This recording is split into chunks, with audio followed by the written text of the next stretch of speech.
여러분 주말 잘들 보내고 계신가요? 주말 동안에 체크해야 될 두 가지 이슈가 있었어요. 첫 번째, 이씨에서 10대 치료제의 선정에 제외가 되었다. 사실이죠? 그리고 두 번째, 화이자의 경구용 치료제 이슈가 있었습니다. 이 두 가지를 체크하고 가자고요. 그래야 흔들림 없이 동행할 수가 있겠죠? 첫 번째, 10대 치료제 선정되었던 거, 제외되었던 거 사실입니다. 그렇다고 한다면 공동구매 제외까지 사실일까요? 아니죠? 그런 말은 분명히 없었죠. 그리고 이씨 승인 안 날까요? 승인 날 확률이 상당히 높다고 생각을 해요. 그 이유는 챔에서 거의 승인 권고가 나오면 대부분 이씨에서는 승인이 나니까요. 물론 100%는 아니겠지만 지켜봐야 되겠지만 승인 날 확률이 높다. 그리고 중요한 건 10대 치료제 선정 목록을 한번 보자고요. 먼저 항체 치료제군을 보게 되면 리제네론과 GSK, 아스트라제네카, 항바이러스제 다 약물 재창출입니다. 머크, 화이자, 로슈. 그 다음 중증 치료제, 자가면역질환 치료제죠. 토실리주맙, 그리고 아나킬라, 렌질로맙, 바리시트립 총 10가지예요. 자, 이 중에서 우리가 체킹을 하자고요. 먼저 렌질리밥, 얘는 FDA 긴급 사용 승인 거절되었습니다. 로슈 실패한 약이에요. 그쵸? 개발 실패한 약이다. 얘를 포함시켰다. 그쵸? 여기에 선정이 안 되었다. 이게 무슨 소리일까요? 그쵸? 어쨌든 10대 치료제에 실패한 약이 포함됐는데 중요한 건 우리 레키노라주가 빠져있다. 이런 부분도 체킹할 필요가 있겠지만, 자, 이 부분에 대해서 우리 주주님께서 또 하나 참고사항으로서 잘 자료를 정리해 놓은 게 있는데 같이 한번 볼게요. 우리 낭만이피 주주님께서 10대 치료제 선정 이유와 그 데이터에 대해서 자료를 잘 남겨주셨고요. 그래서 여기 보게 되면 로슈는 임상 이상에서 실패라고요. 휴먼진의 렌질로맙은 FDA 긴급 사용 승인 거절되었다. 그 데이터에 대한 자료에 대한 부분이고요. 자, 이 부분에 대해서 정리를 잘 해주셨는데요. 볼게요. 이번 10월 22일자 EU 프레스 릴리스 내용 중 독립적인 과학 전문가 그룹이 선별한 82개 치료제가 있는데 그중 10개가 EU 코로나19 치료제 포트폴리오에서 차진이 일치하더랍니다. 독립적인 과학 전문가 그룹, 그중 10개 치료제가 항체 치료제, 아까 봤던 부분이죠. 이 중 로슈는 10월 19일 임상 이상 실패를 발표했고요. 휴머니젠의 렌질로맙은 9월 9일 미국 FDA 긴급 사용 승인 거절되었고요. 우리 레키노라는 빠져있어서 서운함이 없진 않지만 위에서 보시다시피 유럽 10대 유망 치료제로 내놓은 게 큰 의미는 없습니다. 임상 실패한 것도 포함될 정도라는 얘기죠.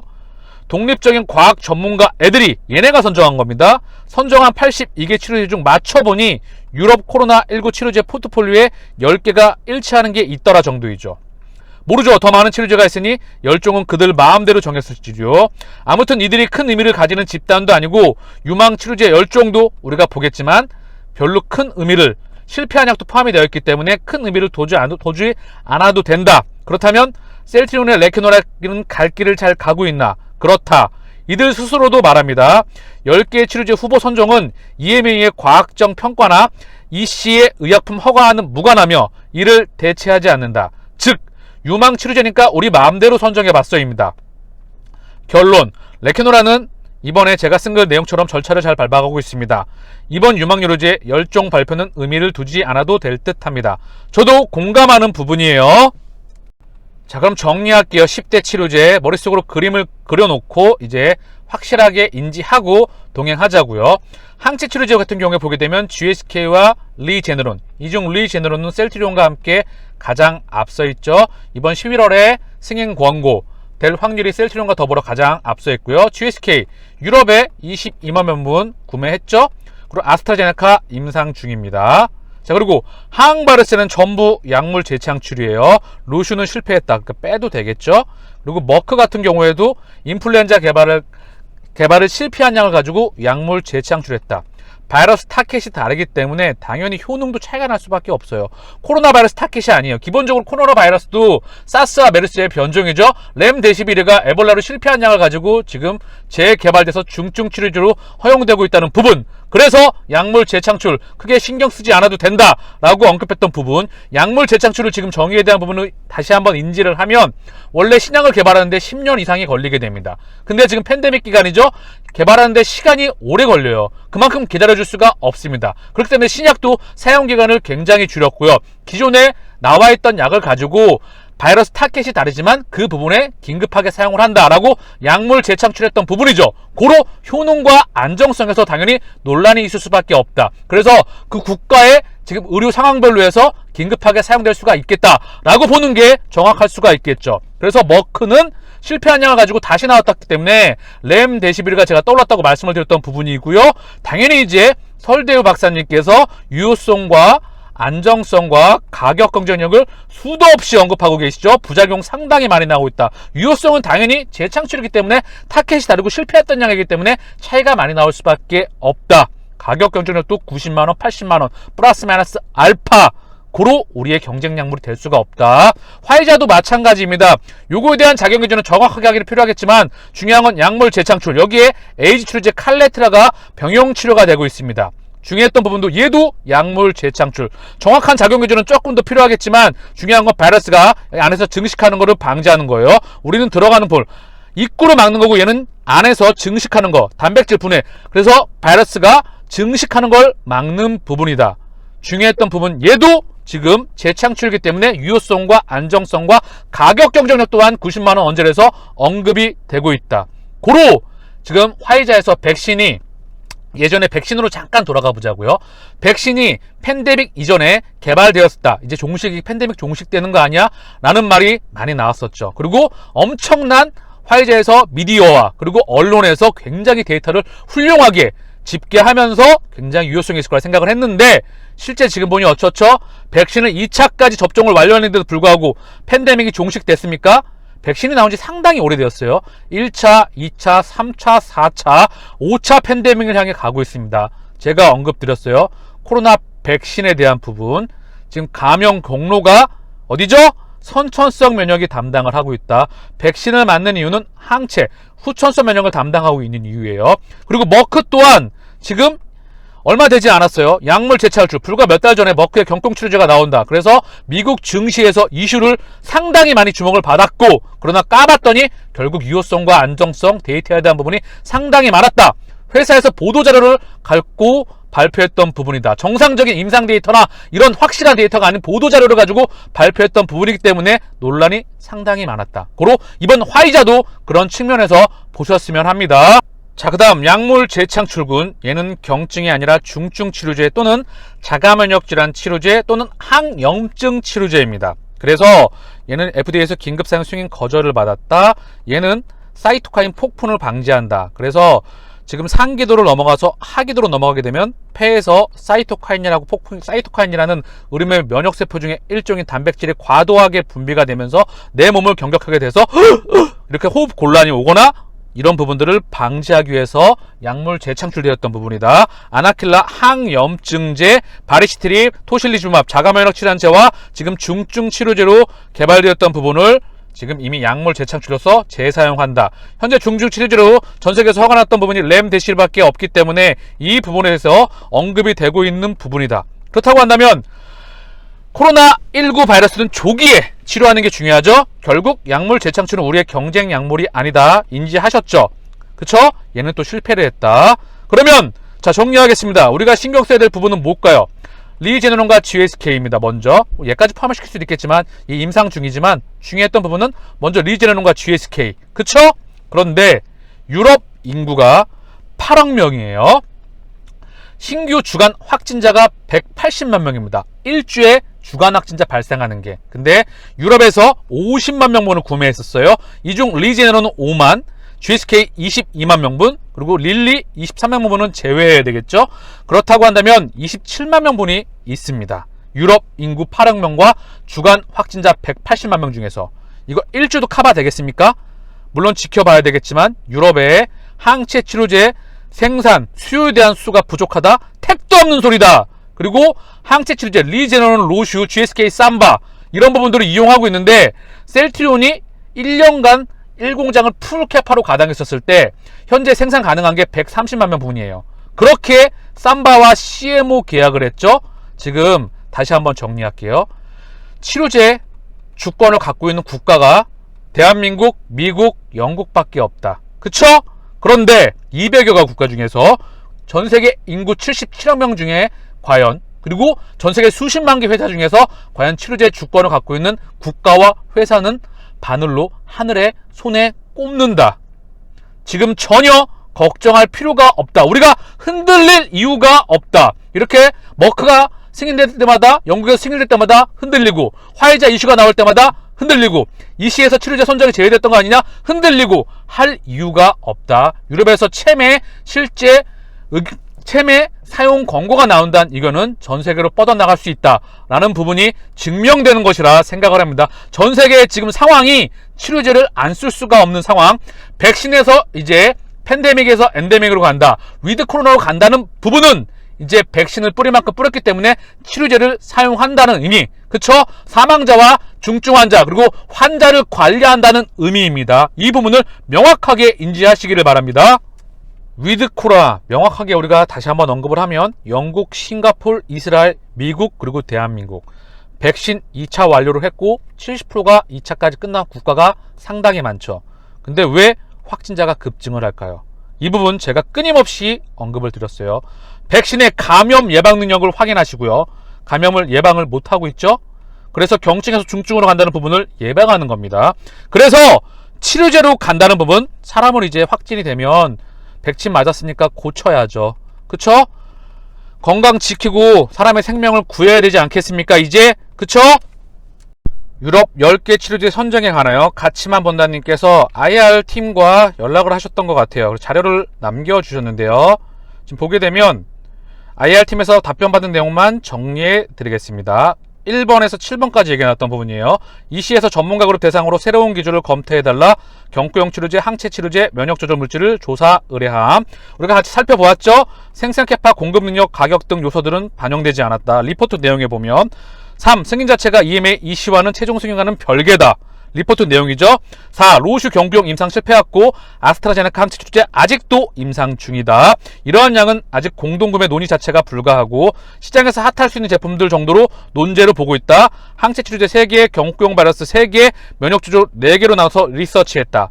6. EC에서 긴급한 상황을 대비하여서 이러한 것들을 대비하고 있다고 보고 있음. 업데이트 차원에서 7. 승인 후 다시 재조정 가능성은 있다. 이런 부분이고요. 우리는 우리 길을 명확하게 가면 되는 부분입니다. 유럽 코로나19 감염 입원 급증하고 있다. 4차 유행 공고에 대응 부심. 프랑스야 이탈리아 중증 환자도 증가하고 독일선 재봉쇄 우려 제기가 되고 있고 각국 방역 조치 강화하고 부스터탁 조기 접종 등 검토하고 있다. 자, 이 부분 우리가 인지하자고요. 백신의 역할을 지금 못하고 있어요. 사실 그쵸? 백신은 그렇게 많이 투여가 받았으면 예방을 해야죠. 그런데 4차 유행까지 왔습니다. 그렇게 전 세계 많은 사람들이 백신을 투여받았음에도 불구하고 이제는 치료를 해야 되겠죠? 그쵸? 그게 위드 코로나의 명확한 본질적 이유입니다. 자, KBS 뉴스에 국산 코로나19 항체 치료제 레키노라주 2만 명 넘게 투약되었다. 코로나19 팬데믹. 자, 내용을 보게 되면 국산 코로나19 항체 치료제 레키노라주가 현재까지 127개 병원 2만 1,366명의 환자에게 투여된 것으로 확인되었습니다. 중대본은 5일 보도자료를 통해 어제 영식 인터뷰로 레키노라주를 투약받은 코로나19 항체 치료를 이같이 밝혔습니다. 코로나19 치료제인 베클리리주는 렘데시비르죠. 현재 160개 범원 19,556명의 환자에게 투여되었습니다. 한편 중대본은 혈장 치료제의 경우 임상시험 목적 외에 치료 목적으로 49건이 식약처로부터 승인을 받아 사용 중이라고 전했습니다. 이제 레키노라주, 그쵸? 항체 치료제 명확하게 언급이 되고 있다. 항체 치료제 의협에서도 쓰라고 하고 있죠? 이제는 막으려고 해도 손바닥을 가리려고 해도 그 가림이 드러날 수밖에 없다. 유럽에서 정식 승인 사용 권고가 나오고 세계적으로 뻗어나가게 되면 국내는 당연히 따라올 수밖에 없는 부분이다. 허나 대한민국의 치료제를 주권을 갖고 있는 국가로서 너무나 안타까운 부분이 많았죠. 그래서 많은 사람들에게 조기에 빠른 시간 안에 투약될 수 있기를 간절히 기도합니다. 코로나 게임 체인저 먹는 치료제 화이자 머크 비교하면 그놈의 게임 체인저 얘기는 참 어쨌든 자 화이자 머크 얘는 인플루엔자 바이러스 타켓 갖고 실패한 약, 얘는 에이즈 치료제 레트로바이러스 칼레트라라는 이거와 같이 병용 투여, 그리고 요거에 대한 작용 교전은 조금 더 확인이 필요하며, 그리고 중요했던 부분은 체킹해야 될 게 있어요. 우리가 팬데믹 이전에 치료제가 없었을 때 에이즈 치료제 칼레트라, 그리고 말라리아 치료제 클로로킨, 하이드록시 클로로킨, 그리고 일본의 아비간, 이러한 치료제들이 긴급하게 사용이 되었습니다. 대증 치료로. 그다음 대증 치료란 치료제가 없을 때 뭐 항생제나 뭐 감기약이나 소염제나 이런 것들을 같이 써나가면서 같이 썼던 부분인데, 이제 치료제가 나왔는데 공급량이 현저히 딸리고 있죠. 그래서 약물 재창출 부분이다. 화이자에 대한 작용이 조금 더 필요하겠지만 논란이 상당히 많이 언급되는 부분이 예상이 될 수 있다고 생각합니다. 그런 부분들에 대한 부분이 나올 수가 있고요. 자, 먼저 볼게요. 입원 사망 등 중증화 예방 효과 화이자 89%, 머크 50%다. 만약에 89%, 우리가 70이잖아요? 근데 이게 단순히 임상이 디자인된 걸 봐야 되고, 그리고 투여 환자와 대상군과 이런 부분, 그 다음에 플락시보, 대저군도 다 비교를 해야 되는데, 임상 비교, 이 데이터에 대한 부분이 지금 백신에서도 화이자는 상당히 논란이 많이 되고 있습니다. 그런데 자, 보자고요. 만약에 90%가 사실이다, 이거 끝나는 거예요. 왜? 참고사항으로서 이 부분 좀 보고 갈게요. 자, 인플루엔자 시절 때 타미플루 엄청난 열풍을 일으켰죠. 그리고 그게 어떠한 역할을 했는지 잠깐 참고사항으로서 보고 갈게요. 타미플루 참고하고 갈게요. 자, 타미플루가 인플루엔자 바이러스의 증식을 억제하는 항바이러스입니다. 바이러스 타켓이 인플루엔자, 그쵸? 이걸 개발을 성공함으로 인해서 엄청나게 길리어드에서 개발을 하고 스위스 로시에서 지금 판권, 그쵸? 판매를 했었죠. 독점 판매했었습니다. 그래서 이거에 대한 임상에 대한 부분을 참고하려고 말씀을 드리는 부분이고요. 부작용도 상당히 많이 있죠. 경구용 항바이러스이기 때문에 부작용이 상당히 많이 있던 부분은 다들 알고 계시리라 생각을 합니다. 그래서 임상 데이터 부분을 보게 되면 증상이, 독감 증상이 완화될 때까지 걸리는 기간을 7일에서 6.3일로 줄인다. 그쵸? 이렇게 바이러스 타켓이 인플루엔자에도 불구하고 유효성과 안정성, 이런 부분들에서, 그리고 효능에서 상당히 한계치가 있지만 세계적으로도 인정을 받았던 부분이에요. 계절 인플루엔자 독감 치료제로서. 그런데 지금 나온 치료제 다시 한번 볼게요. 정리할게요.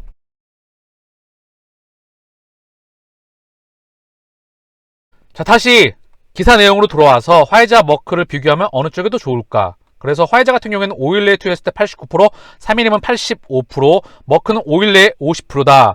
단순, 다시 한번 언급드립니다. 단순 숫자가 중요한 게 아니라 입원 대상 환자, 그리고 플락시보, 그리고 비교 대상 환자까지 다 비교를 해봐야 되며, 실제 임상에 대한 데이터, 디자인을 다 확인해 봐야 된다. 그 중심에 코로나 바이러스 타켓이 아니다. 그렇기 때문에 머크는 인플루엔자 바이러스 타켓으로 실패한 약을 개발을 했고, 화이자는 HIV 계열의 지금 칼레트라와 같이 병용 투여를 한다. 이 부분이 저는 확인이 필요하다고 분명히 인지를 하고 있어야 됩니다.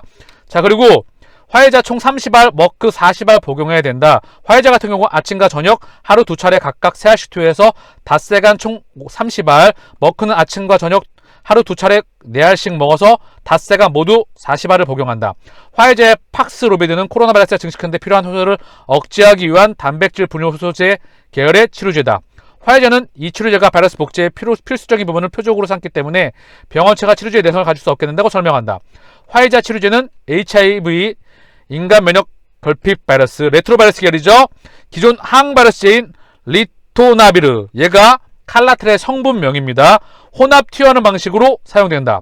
리토비르는 다만 위장의 부작용을 일으키고 다른 약물의 작용을 방해할 가능성이 있다. 이 부분이에요. 제가 약물 재창출의 무기이기 때문에 이 부분입니다. 제가 그래서 그 유효성과 안정성, 그리고 가격 경쟁력에서 머크와, 저는 머크 사례를 참조하면 될 것 같고요. 100% 확신할 수 없지만 그 부분을 충분히 사례로서 참고할 만하다 보고, 임상 디자인 지금 백신으로서 상당히 많이 나오고 있는 부분이다. 제한적인 자료만 공개, 안정성은 아직 불확실. 화이자와 머크 두 회사 모두 현재까지 자체 개발한 경구용 치료제에 대한 제한적인 자료만 공개했기 때문에 안정성에 대한 확실한 정보는 아직 없는 실정이다. 하지만 두 회사 모두 안정성에 대한 자신감을 보이고 있답니다. 안정성에 대한 자신감을 보이고 있대요. 머크사도. 자, 화이자도 보이고 있다고 합니다. 우리가 확인이 필요하겠죠? 화이자는 임상시험에서 팍스로비드의 위약을 복용한 환자 모두 약 20% 정도의 이상현상이 있었다고 밝혔다. 이상현상 대부분 가벼운 것이었다고 화이자는 설명했다. 심각한 부작용은 치료제를 투여받은 환자의 약 1.7%, 위약 투여 환자의 약 6.6%에서 보고됐다.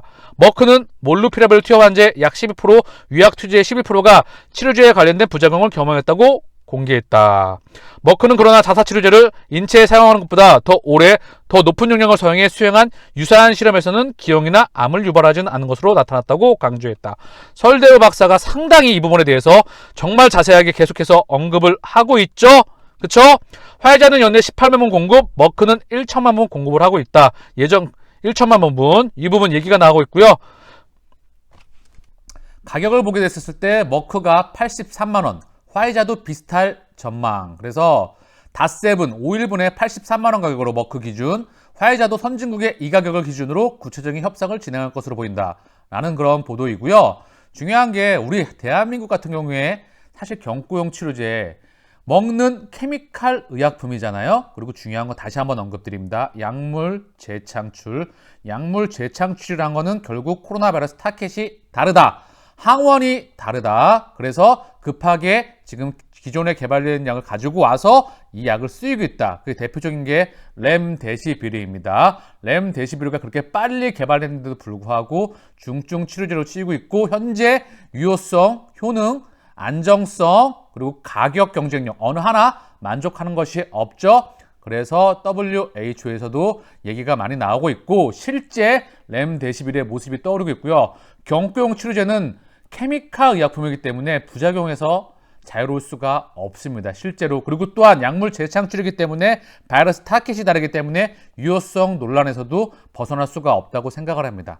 화이자 조금 더 지켜봐야 되겠죠. 그런데 중요한 건 우리 대한민국에 지금 코로나 방역에 부심하고 있는 각국이 경구용 치료제 선점에 나오는데 한국 정부는 9월 머크와 경구용 치료제 20만 명분의 구매 계약을 했고 지난달에는 화이자와 7만 명분의 선구매 약관을 체결한 바 있다.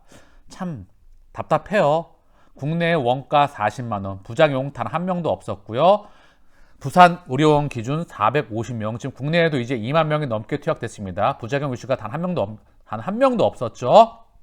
실제 그리고 적당한 때에 조기에 투여됐다고 하면 정말 대부분의 모든 사람들을 지금 경증에서 끝냈을 거라 생각을 합니다. 이런 유효성, 안정성, 그리고 국내 원가 40만 원에 공급되고 있는데 이 어처구니 없는 그런 상황을 보고 설대우 박사가 이 부분을 정말 많이 얘기를 하면서 자기가 직접 이 담당자와 얘기를 하고 싶다. 이러면서 얘기를 했었죠. 참 답답한 부분이고요. 이 경구용 케미칼 치료제는 각국의 의료 시스템이나 그리고 재정 또는 그런 부하에 따라서 이런 부분을 결정할 거라 생각하고요. 사실 엄밀히 말하면 우리는 우리 길 가면 될 것이라 생각을 합니다. SBS에서 화이자 백신에 대해서 임상시험 논란, 효과 과장, 부작용 조사 부실했다 이런 부분에 대해서 보도가 나오고 있습니다.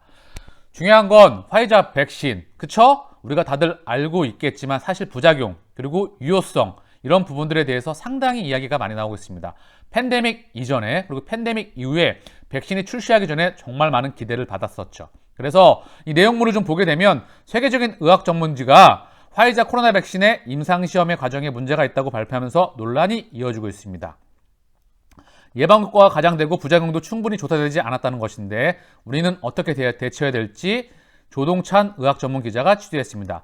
영국 최고의 권위의 의학회지입니다. 화이자 임상시험을 진행했던 전직 1명, 현직 2명의 진술과 관련 녹취록, 이메일 등을 받아 조사했다고 밝혔습니다. 우선 임상시험에서 도출된 화이자 백신의 94% 예방효과가 정확하지 않을 수 있다고 지적했습니다.